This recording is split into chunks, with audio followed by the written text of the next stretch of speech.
Welcome to Sara Gonzales Unfiltered. Listen, we have a lot to get into. By the way, if you're watching on YouTube, make sure that you smash that like button. Did I say it like the cool kids? I don't know. Let me know in the comments. And we've got a lot to get into, but I want to introduce my guests. And then I have to ask one of them a particular question that I did not plan for, but now I need to know. Matthew Marsden, BlazeTV contributor and actor and producer extraordinaire, along with our very own Steve Baker, Blaze Media investigative journalist. And I'm just curious, because Matt just asked me right before we went on, did I hear about the nanosperm? It's not something that you normally start a conversation with, though. No, and I was like, no, but now I need to know what the hell you're talking about. Yeah, well, they've got this thing now that basically takes the sperm that can't figure its way to the egg, and it kind of like clips onto it and like takes it. But if the sperm is so dumb that is that the one that we really want fertilizing the egg? Well, we're going to get a bunch of Democrats. I'm just saying, there's going to be a population boom of Democrats. Can't find their way to the egg, need a bit of help. Interesting. Is the nanosperm able to select which one it helps along the way? You know what? I don't. I'm presuming it's like they kind of just have like one sperm. It's like a dude that's like, that's all I've got, and then it kind of clips onto it and goes. Which is a real problem now. No, it is. It's a huge problem. It is. It's a huge. In all seriousness, but RFK is going to help solve that, guys. Why did you bring this up? Because I honestly was very curious and I needed to know. Well, now you know. Because he said literally as soon as we were going on, he said, "Did you hear about the nanosperm?" And I'm like, "No." But I'm not waiting for commercial break to ask about this. So thank you. These are our conversations that we have all the time. It's actually true. It is true. So breaking news today, Jack Smith, special counsel Jack Smith has filed to drop the January 6th charges against Donald Trump. Just the dominoes continue to fall from this. What is this from? I don't know. It says special counsel Smith seeks to dismiss January 6th case. Already dismissed classified record charges against Trump, and he is expected to resign before Donald Trump is inaugurated. This was, of course, 4 felony charges, and the judge will need to approve the request before the case is officially dismissed. You'd have to believe, though, as much as this judge, Tanya Chutkin, who I'm sure, Steve, you know a whole lot about. A little bit, yeah. I'm sure that this judge would love it to continue to pursue charges, judging by her history with January 6th defendants. However, if you don't have a prosecutor, what are you going to do, right? So you would imagine that she will, of course, approve all of this. And I want to get your thoughts on that. Go ahead, Steve. Go ahead. If we're talking about Chutkin, there's no way to say that she would. Now, look. You don't think? But if the prosecutor is like, no, I want to dismiss this. I'm not pursuing it. How do you do it? I've been in her courtroom. Yeah. I've been in her courtroom during a Trump hearing, and she is vile. Yeah, she's unwavering. She is so committed to whatever agenda she has, or whoever has dictated this to her, whether that's coming from Merrick Garland or someone else in the D.C. system, I don't know. But she has been that person. I mean, we're talking about a macro sperm of some sort. You know, she's guiding it to its. No, she is. She's guiding it to its ultimate and predetermined destination. Right. And that's the way she has operated the entire time. Now, it is different, though. Typically, when the government comes to a judge and says, we want to dismiss this case, look, the judge doesn't want to waste his time on a trial that the government has no interest in, or that they're going to mail in, and that's certainly the normal behavior. If that had happened in my case, even with my judge, who I think is very agenda-oriented, who is a friend of Merrick Garland, I think he would have dismissed my case as well if the prosecutors made such an overture. So she should. Right. But if anybody wouldn't, it would be her. That's a great point. So, I mean, who knows what could happen in today's political climate of 2024. I also never could have predicted that Donald Trump would have been indicted 91 times and all of the other ridiculous nonsense that they pursued. So who knows? But it does say a lot that Jack Smith is like, oh, crap, this is going nowhere. None of the lawfare worked. Remember, 91 times did they try this. The lawfare didn't work. The assassination attempts didn't work. And now we can't stop it now. We cannot stop it. He is going to be the president. I mean, you're seeing it with Judge Juan Merchan. You're seeing it now with Jack Smith. I mean, this is all of these leftists who really thought that they would be able to, in a I would say, unprecedented way, abuse the legal system against their top political opposition, and they really thought that they would have it be successful. And now they're, I think, realizing, you know what? I hope they have a shitty holiday. I hope they have a terrible Thanksgiving. I hope they have a terrible Christmas, because now their hopes have been ruined on, what they were planning on doing with Donald Trump. Yeah, but let's be clear. They were successful. I mean, they were successful in dragging it out. They were successful in bringing the charges. They were successful in coloring a whole narrative before an election. But what was the end result of that? Well, it could have been very different. I mean, we literally dodged a bullet, right? More than once. He did. Right? Yeah, he did. But this is just because now they're like, oh shit. It's basically down to the American people. How many times have we been saying on this show, you have to get involved, because when you get involved, all this stops, right? Because you use the system that we have, you vote people out. We've said it's got to be too big to steal, gone on about that. Harmeet Dillon going out there, Scott Pressler going out there, Elon, like all these things. I mean, it could have been so different. You take one of those elements out of what happened at the election, and we're going to be struggling, right? It's just so there was a concerted effort to win. It doesn't mean that they should be let off the hook for what they did. That's the other piece of this. Yeah, because it could have been very, very different, and I'm certain they thought that they were going to be able to get what they wanted, which is a bastardization of the justice system, a weaponization of the justice system, and, as you said, Sarah, lawfare. And it's only now that they know that there is no chance. But you bring up a really great point, because do you have a doubt in your mind? Do either of you have a doubt in your mind that when the Democrats do get back in power, that they will do this again, right? They will do this again. This will be their go-to, unless people actually have consequences for this. People actually go to jail over the weaponization of I don't see them choosing any other path now, because to your point, Matt, I mean, it did derail him a little bit. Right. I mean, there's always a chance that they might be successful. They had no arguments, Sarah. The difference is they had very little. Like, they couldn't run on anything of substance, right? So what did they do? These were all things that they were falling back on, right? There's so many ifs in the election process, like, if Joe Biden hadn't have been a complete disaster and had that terrible debate, right, where he just implied, gone. If there was a better vice president there that could step up, apart from this complete muppet that she is, she's completely unlikable and very, very stupid, right? And then she goes along and just destroys all that as well. And they pick a terrible vice president candidate to go with her. I mean, the whole thing was a cluster, let's be honest. And don't forget, they nearly killed him, right? So if you look at all those things together, I mean, it's amazing when you think about it that we got where we got. Yeah. But I think that they're absolutely going to use it again. They absolutely need to be punished for it, but it needs to be.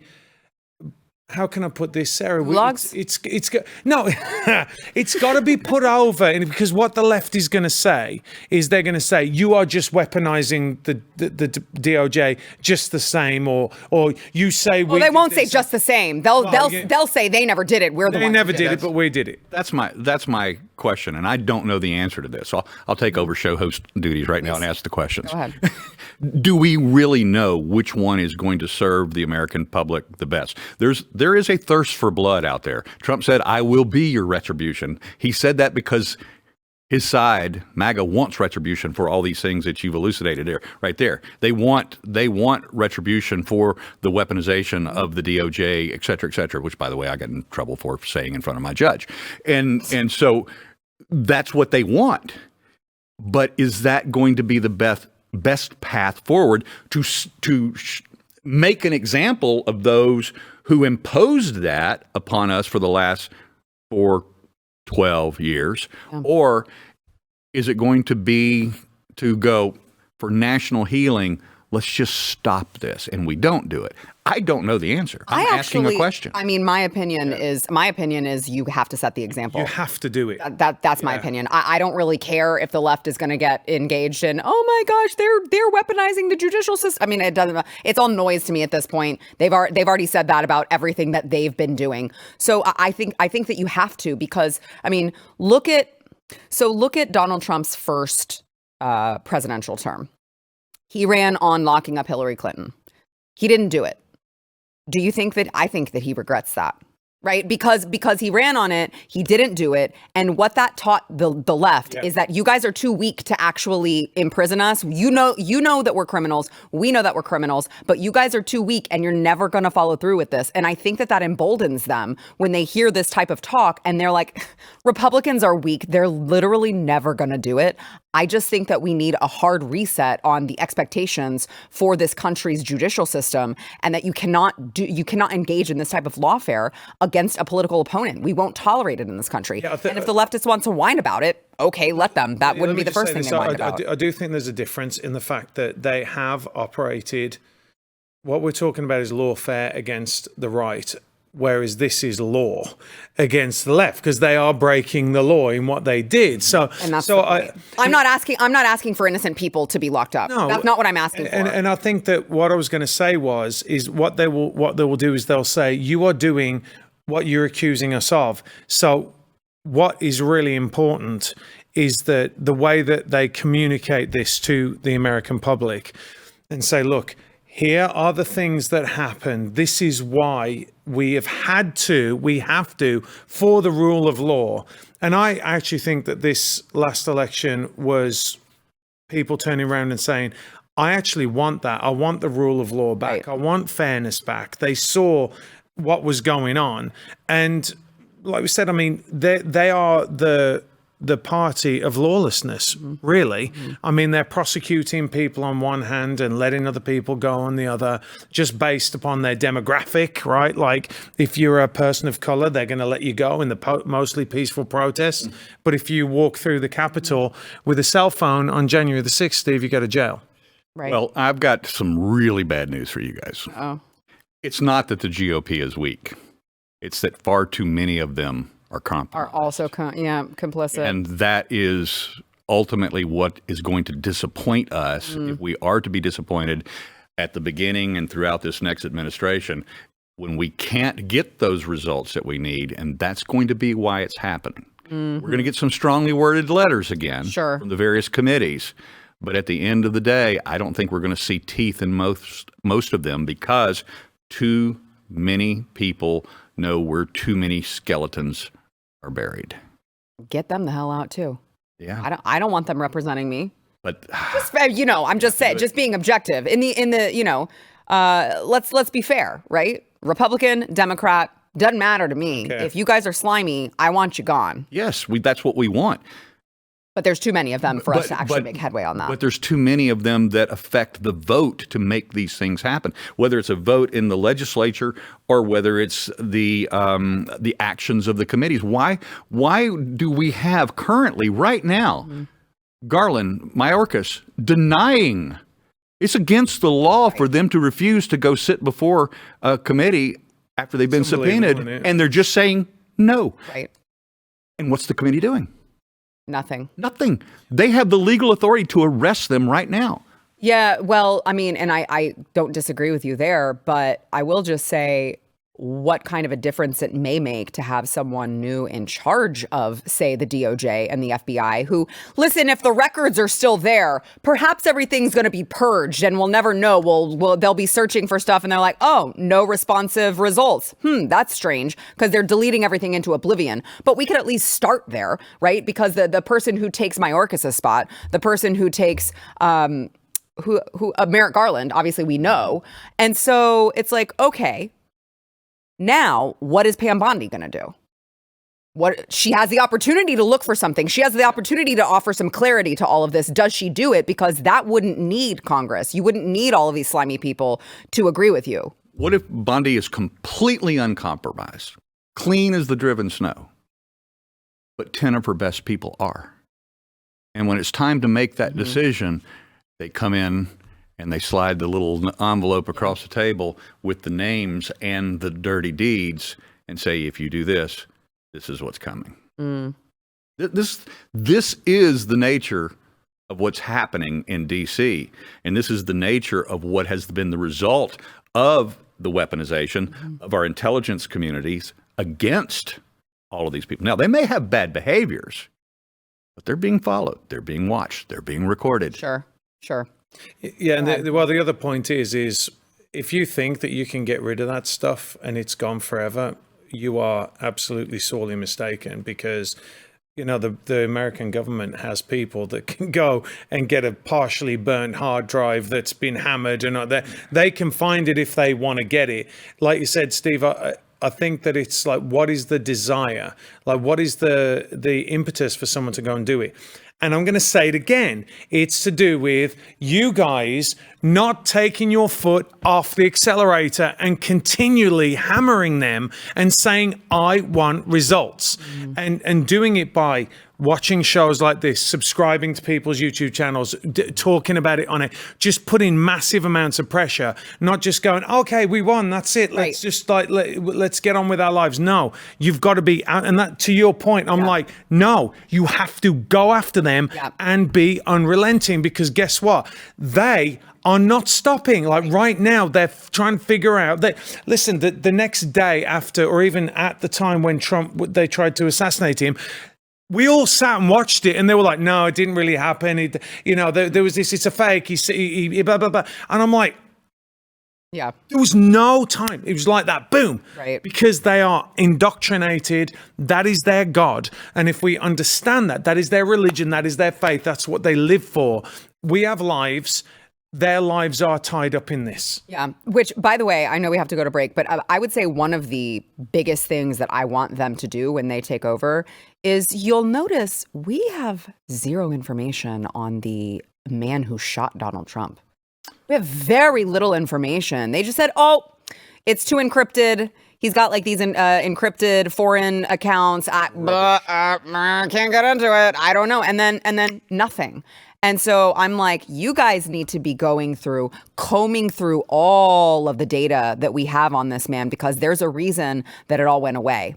In my opinion, I know Steve's the find facts first and report about it later type of guy. So, okay, Steve, about me. Mr. Overachiever over here, okay, because I'm just going to say that they were in on it, because that's how I feel in my gut, and I already know it's true, but I want facts just to satisfy Steve Baker. That's why I want them. I believe they were in on it as well, but we're only talking about 3 to 5 days that know about it. Sure, and I want to know who those 3 to 5 days are. Yeah, but it's not going to be at the top. Right.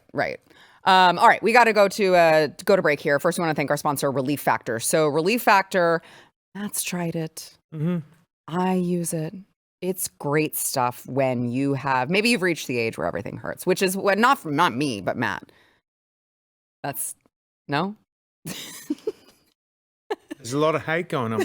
No, I'm just kidding. I'm joking, of course. I know. No, I'm kidding. But no, it's if you got knee pain, neck pain, elbow pain, whatever the case may be, it's most likely the inflammation in your body that's causing the pain. So if you can get the inflammation gone, you can be out of pain. And it could be life-changing for those of you who you're living in constant pain. I know how it is. I've got a bunch of neck problems. So trust me, I understand. Okay. But Relief Factor works for me. It's worked for Matt. So many people on this show, Yaku Buyens has used it. His mom's used it.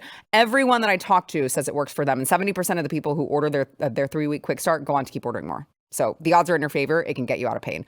Go to relieffactor.com. Get that 3-week quick start for $19.95. They've got a guarantee, so you've got nothing to lose except your pain over at relieffactor.com.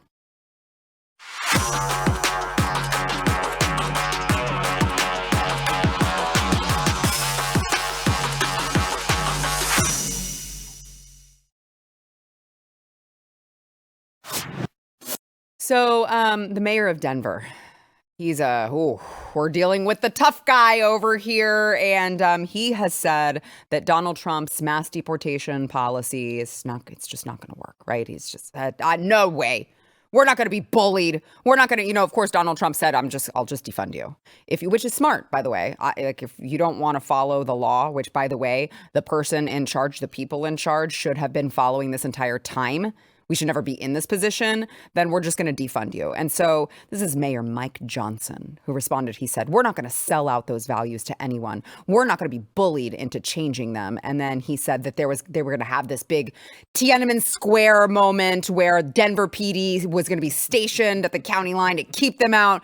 You're going to have 50,000 Denverites there. It's a Tiananmen Square moment with the rose and the gun. You'd have every one of those Highland moms who came out for the migrants, and you do not want to mess with them. And I would just say there's zero chance of that happening. There's really not.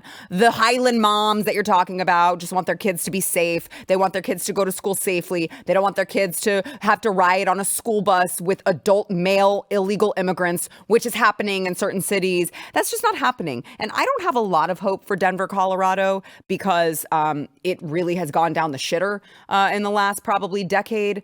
But there's no way that these people are doing that. There are criminals that they are harboring. And you see it all the time. You saw it in, I believe this was Boston. I think it was Massachusetts, where they came out and they had their grandstanding moment and they were like, we will not help you guys deport these people. And the very next day, the headline was like, illegal immigrant, arrested for raping a 2-year-old. It's just over and over and over again. It is so funny to watch these people engage in this political theater. And I want to play a clip of this Mr. Mike Johnston, gangly tough guy, soy boy over here, who had a little bit of a walk back when he sat down and had this little interview about all of this. Watch. The situation in Denver. I want to just ask you very specifically, are you open to sending Denver police officers to the county line to stop federal forces or National Guardsmen from other states from coming into Denver? We have no plan to do that. And we really hope that we don't ever have to do that. I think no plan, but are you open to it? What we're going to do right now is, it's hard to keep an eye on what the future president actually plans to do and what the proposal actually is. Is it hard? It sounds to me like you're walking back the comments from a couple days ago saying that you would be willing to send Denver police officers. Do you regret making those comments and now getting questions like this? Would I have taken it back if I could? Yes, I probably wouldn't have used that image because that's an image I hope we can avoid. What I was trying to say is this is an outcome I hope we can avoid in this country. I think none of us want that. You talk about civil disobedience. You've mentioned that a couple of times now. Oh, Mr. Tough Guy. Would you be willing to participate in those as the mayor of Denver? Would you be willing to go out and protest these things? I would. If I believe that our residents are having their rights violated, if I think things are happening that are illegal or immoral or un-American in our city, I would certainly protest it. And I would expect other residents would do the same. Trump's new borders are Tom Homan has said that he is willing so hard. to arrest. Oh, he'd be the hardest protester there. For standing in the way of these policies that they want to enact. Would you be willing to go to jail for these things? Yeah, I'm not afraid of that. Wow. I totally believe that from that gangly MFer, that he's definitely going to go to jail over Tom Homan bringing in whoever he needs to bring in to pull out the criminals. Isn't that so funny? I mean, you hear him using this language. He's like, oh, I'm not going to stand for anything that my residents' rights are going to be violated. Your citizens' rights are already being violated by being invaded. That's already happening. Right. Literally right now. So it's just so cute to hear him, anything illegal or inhumane. It's illegal that they're here. It's inhumane that you have forced Americans to live with this. And it's also inhumane that you guys have caused a much larger issue of human trafficking, of sex trafficking, of bringing in these unaccompanied children that last time we looked into this is anywhere from 500,000 to 800,000 unaccompanied minors that are unaccounted for. I would say that is inhumane. I would say all of that, very inhumane, not just for Americans, but for all of these people who are coming here. Yeah, this is what they need to do. This is what I would love to see them do, is for Trump to turn out on day one and go, okay, here are the sanctuary cities. I'm going to bus all the people from all these other states that we take in, because there are millions, right? Millions. And we're going to bus them to these states. So what we're going to do first is we're going to say a volunteer, you come and we will not deport you yet. But come, we will take you to Denver, 100%. LA, 100%. Martha's Vineyard, and just go, we'll do it. And then just watch the people in those cities go, hold on. Oh, and by the way, we're defunding you because you are standing up against a lawful order, right, that we have to protect this country. That's it. It would end immediately. And then you go, okay, now you want us to come and take them. Okay, we'll take them now. And by the way, you are never going to get elected again. You are gone. Right. Right. Yeah. I mean, Matt, you bring up a great point of tying it to the money, because that is exactly what's going to happen. And that's what I said the same thing last week. I'm like, great. Send all of the illegals over to Massachusetts and see how long that lasts, because they'll find out very quickly that they'll find out the same thing that New York City found out and Chicago. We don't have the structure, the resources to support this. And especially you turn off the money. Not only if you turn off the money everywhere, not only will these states start realizing the problem, but also these illegals, if they're not getting a debit card, they're not getting free housing, they're not getting a handout, life becomes very uncomfortable for them. And they go, you know what? I think I will go back to wherever the hell I came from, because it's not working out for me here. I hate to give away my age at this time, but nevertheless, you go back 30, 40 years ago, before we had 20, 30, 40 million illegals here in the country, we just had the typical run-of-the-mill homelessness problems. And depending upon what city you were in, or if you were, let's say you were an Iron Belt homeless guy, whatever, you would migrate between Detroit, Chicago, Minneapolis, because in their own network, they would share which city had the best benefits at the time. And then all of a sudden, whichever city was providing either the most money or the best housing or the best benefits overall, that's where they would get the overpopulation, and it would create problems in that city. And then the city would learn their lesson and back off. And then the homeless people would go to another city, to whoever's offering the best rates.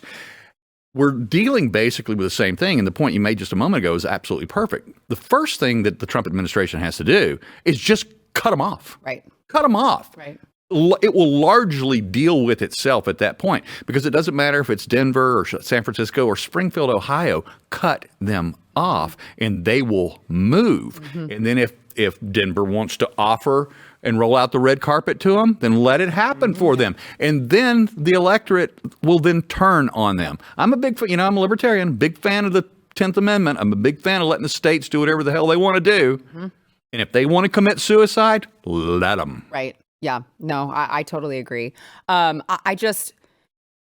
It makes me so angry that the left, I think largely successfully, has been able to paint themselves as the compassionate people when it comes to this particular argument. They're like, oh, well, these are just people looking for a better life. Oh, well, these are just, how many Lake and Rileys do you want to happen before we realize they're not?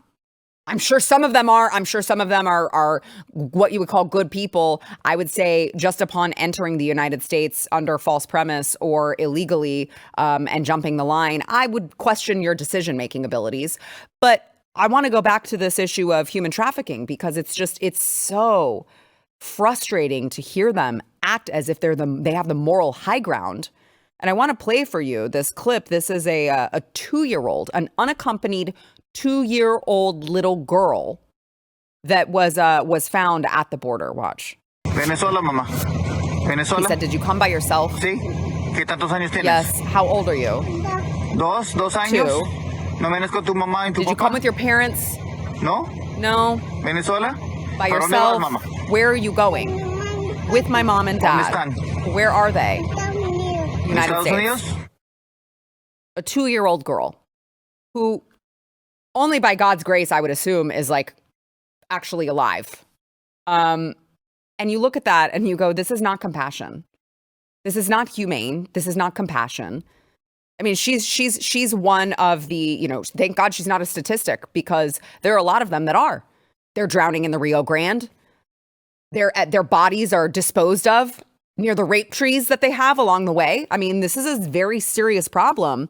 And these just little soy boys like the Denver mayor, who wants to stand up on his high horse like he's trying to create a moment for himself as, some crazy progressive, like, oh, I'm gonna stand in between the military and these illegal immigrants that he's caught. All of this, he's causing that. All of this. You guys, this is the blood is on your hands. The rapes are because of you. I'm just so sick and tired of watching this type of thing and letting them get away. I mean, I'm not gonna let them get away with it, but like listening to them get away with being like, oh, I'm grandstanding on keeping these illegals in my town. You guys are literally causing this. I'm just tired of letting them they just get to get away with it. Well, the other thing that they don't say, which is their real objective, is to get Democratic voters. Like, that's what which makes it even worse, right? Because they're saying we're so compassionate. That's the reason why we bring them in. No, it's not. And then what they say, if you noticed, which is, I still to this day, every time I see it, I'm like, you guys, they go, who's going to pick your strawberries? I'm like, okay. Who's going to clean your house? And I'm like, I can tell. I can answer that. That's easy. But no, this is the problem. And you nailed it, Sarah. Look, there's nothing compassionate about allowing these children, these young girls, these teenage girls to be trafficked for 2,000 miles across the desert of Mexico, being raped 50, 60 times as an average on that journey. Mm-hmm. And there's nothing compassionate about that whatsoever. And to moderate what I said earlier about being a fan of the 10th Amendment and letting the states or the cities commit suicide on their own is that there is one moral function of government, and that is to protect its citizens from fraud and from force. But if we're going to protect us, which they're not doing right now, we still also need to protect them by stopping this particular caravan, this super highway of illegals coming up from South America and Central America and Mexico and all over the world into this country. And the same problem in Europe, same problem in the UK, same problem elsewhere. Is there's no compassion in this whatsoever. Yeah.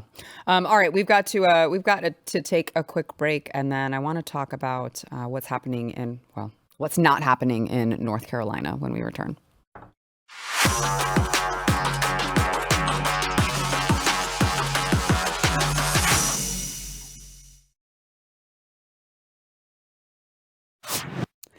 Steve, I want to toss this one to you to kind of lay out an overview of, because when it comes to North Carolina and what's happening there, you were on the ground there for how long?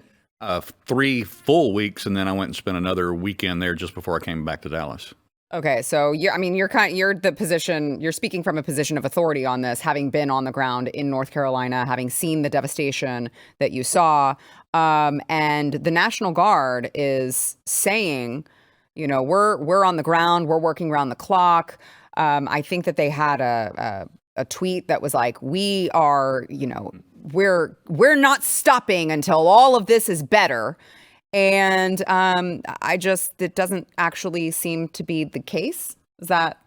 Yeah, let me give you the quick backstory on this. When I was embedded there with the Savage Freedoms Project in Swannanoa, which is just outside of Asheville, it's in Buncombe County, utterly devastated. Mm-hmm. I mean, and we're 8 weeks since this storm now, right?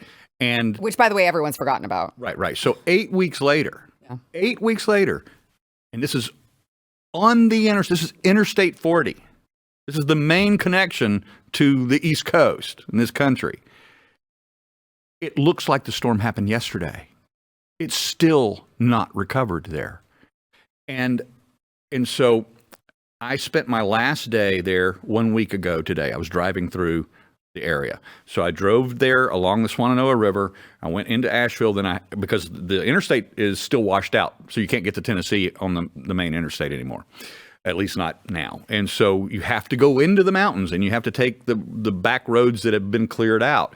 And it's it's about 150 miles of this, hairpin turns and dips into the valleys along the rivers. Then you eventually reach the French Broad River, which then you follow along, and it takes you into eastern Tennessee, and you see the devastation. And you see houses up in trees 30 feet above the current water level that are still there. And it all of a sudden dawned on me during this multi-hour winding 150-mile journey to Tennessee through the back roads is I didn't see a single military transport at all of any kind. Not one troop on the ground of any kind, either active duty or National Guard. Well, by the time I got to Dallas, and I was here on Wednesday, I started asking questions, started inquiring, started looking at this. No, not me. I started doing the things that Sara doesn't like me to do. No, I like you to do them. I just want to come up with my own conspiracies before I do that. But this was, but what we stumbled in was a lot of great Sara Gonzales isms. Is the first thing that I discovered is that in fact that the National Guard had been withdrawn on the 19th of this month. All right. What? Wow. So the National Guard's not there. Now, while I was there, I was able to establish relationships with not only actual individual troopers of the National Guard, as well as the 18th Airborne Corps, but also I've got the phone numbers now of the what they call the public relations, the people, the public affairs officers. And so I start calling them and I start asking questions. And some of them were like, let me get back to you on that tomorrow. And then some of them were like, yes, sir, Mr. Baker, thanks for calling. Yes, we, as a matter of fact, this was straight from Major Amy Baez. She's a public affairs officer for the 18th Airborne, which that's the 82nd out of Fort Bragg or Fort Liberty in Fayetteville, North Carolina, as well as Fort Campbell, the 101st Airborne. And she said, yes, we withdrew about a month ago. Now, wow. Okay. Now, Like, all right. what? So this is where we get to the punchline. So as I'm starting to dig through this, I go to the the official X account of the North Carolina National Guard. Mm-hmm. The pinned post is what you referred to a moment ago. And it said, this is a no-fail mission. We are there for you till it's over. No, they're not. Well, apparently it's over. It's incredible. Apparently it is, except that it's not. It's not. Except that it's not. Right. And then I started and then just yesterday. So we're working on this story for the last several days. And then just yesterday, all of a sudden, whoever their social media person is populating the X page with all these new posts showing photos of all the work that they're currently doing, except that some of those photos have green leaves on the trees still in the background. They are. Oh, wow. And of course, all of the trees now are off. All the leaves are off the November trees. in North Carolina. It doesn't look like that. And there's snow on the ground. Uh-huh. And so it's not the same anymore. And then you have to read the captions on the photos. Not all of them imply that it's current, but some of them specifically say, this is what we're doing right now. This is gaslighting. This is propaganda. And so we're asking the questions, and we're going through I'm going down the list. I've got their phone numbers now because I was there. We're going down the list. We're talking to the National Guard. We're talking to the 18th Airborne. We're talking to FEMA. We're talking to the North Carolina Emergency Management. We're talking to everybody we can to get the answers. We're being stonewalled, as you can imagine, except the only one that was really immediately forthcoming was 18th Airborne. Yeah, we withdrew about a month ago. That's End of conversation. Now let's just get down to the brass tacks of this. I'm going to start off with I'm going to reverse my punchline for once. All right, we have, according to the state, $60 billion worth of damage done. That's both private property and public infrastructure in Western North Carolina. A FEMA spokesman told me on the ground at one of their mobile disaster relief centers while I was there. He said that he works all of the hurricanes. He lives in Florida. He's worked all of the major hurricanes along the Gulf Coast, the coast, both coasts of Florida, up to the East Coast, the coastal Carolinas. He said this is the worst disaster I've ever seen times 10. All right. So with that stage laid, and $60 billion worth of damage, our government has spent 4 times that to destroy shit in Ukraine. It's so annoying. 4 times that. Now, when we talk about actual troop deployments, military, both what they call Title 10 active duty troops or National Guard, The governors have control over the National Guards in their state. The approval of the Title 10 has to come from the president.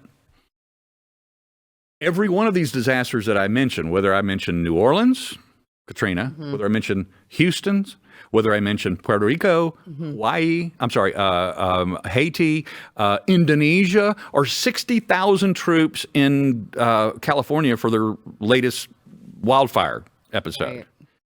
Right. The minimum of all of those that I just listed was 15,000 troops deployed.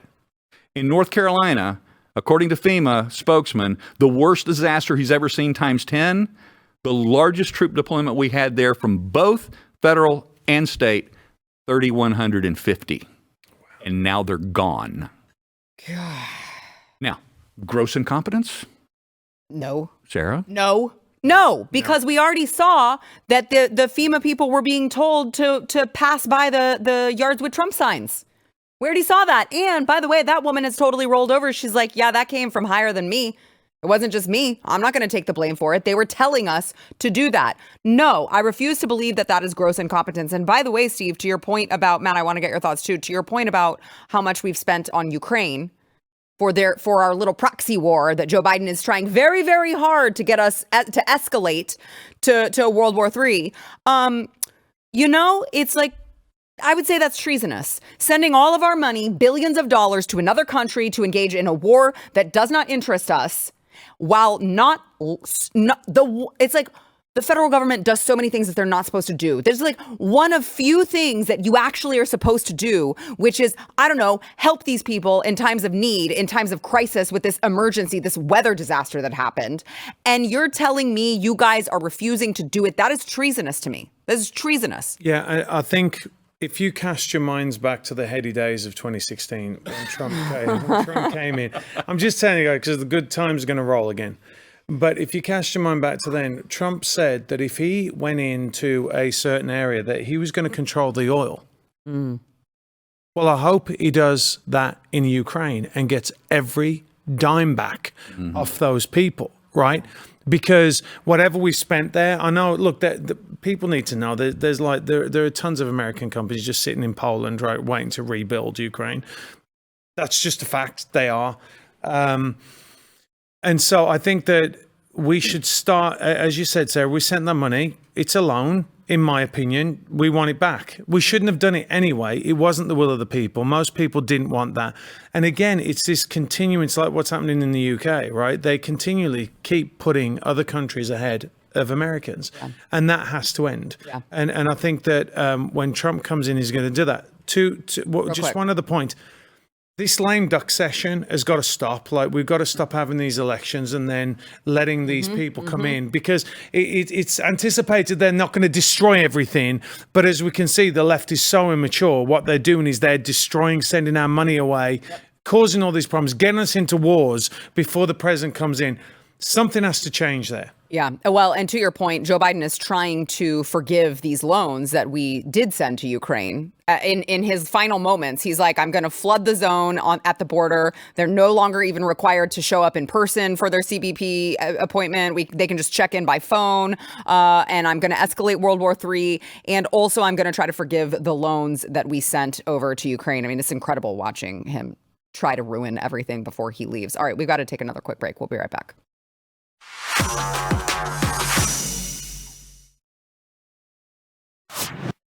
Well, I would say that there was a mandate this past election, and Americans resoundingly said, we're not that into you, Kamala. Okay, this is not gonna be a thing.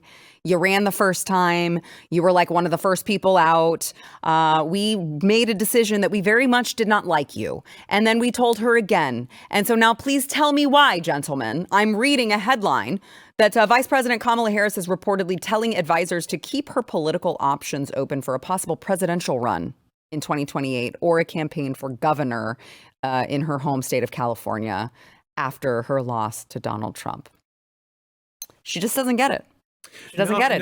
We're not that. We don't want you. We're not that into you. You're making this awkward. This is like the awkward stage 5 clinger. You're trying to break up with her, and she won't stop calling. Stop calling. I'm going to block your number. I think you got it wrong. Did I? Yeah. I think that she's a real threat. Yeah, to I know. us. Oh no, it would be Please terrible if she ran. Don't run. It would be terrible. Oh no, what would we do if Kamala Harris ran? She's so charismatic and smart and formidable. Smart black woman. There's a lot of joy there too. Don't do it, please. Is the rumor true that her husband is leaving her? Y'all saw that rumor? No, what? What? No, I saw the rumor, and it may be a complete rumor. Could have been just one of those. I like it. I know. You're the facts guy. You can't be doing that. That's Sarah's conspiracy theory. I don't have time to look that kind of crap up. I need Sarah to do that. Wait, I'm doing it right now. Sarah's like, I just is this right? This is about the fantastic. rumor. See, you just strayed over into her area. see, The Venn diagram is complete. I don't think she's going to make it for 4 more years anyway. She's going to drink herself to death after what happened to her this year. Yeah, we don't know. Maybe it is a rumor. I want to believe it. I could imagine that she is insufferable to deal with at home. Oh, can you imagine? No, I couldn't. Yeah, especially All the considering laughing. what we know that she was doing at the DNC on January 6th instead of being at the What Capitol. was she doing? What was she doing? I'm just saying. Our was she facts doing? guy. What I don't know. What was she doing? Steve? I've told you off the air before. I know. Oh, I'm asking God, you do to it. tell me You on haven't the told air. me. Am I outside the circle of trust? When the television goes off, I'll share with you. Here's what I'm going to do. I'm going to write a tell-all book about all the things that I know, and when I die, it's all coming out. You're going to know. It's going to be all the stuff that have been said when these cameras go Yes, off in the yes. breaks. I'm going to instruct them, Stephen. I want you to listen to me.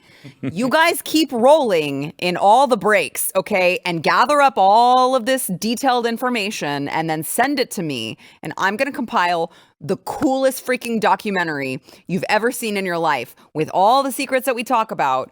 And no one's, well, you guys are going to know because you just heard me say it. But no one else is going to know.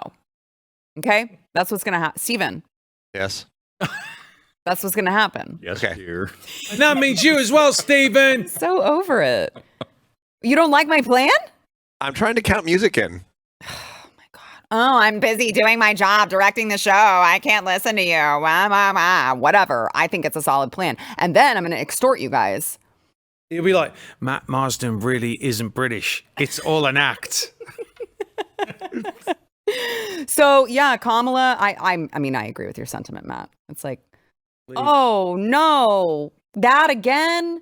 We're definitely going to lose next time. Can you imagine a J.D. Vance versus Kamala Harris? Whatever would we do? Oh, no. That's Please it. don't. I am really scared of that. I would hate it if you ran again, Kamala. That's good, right?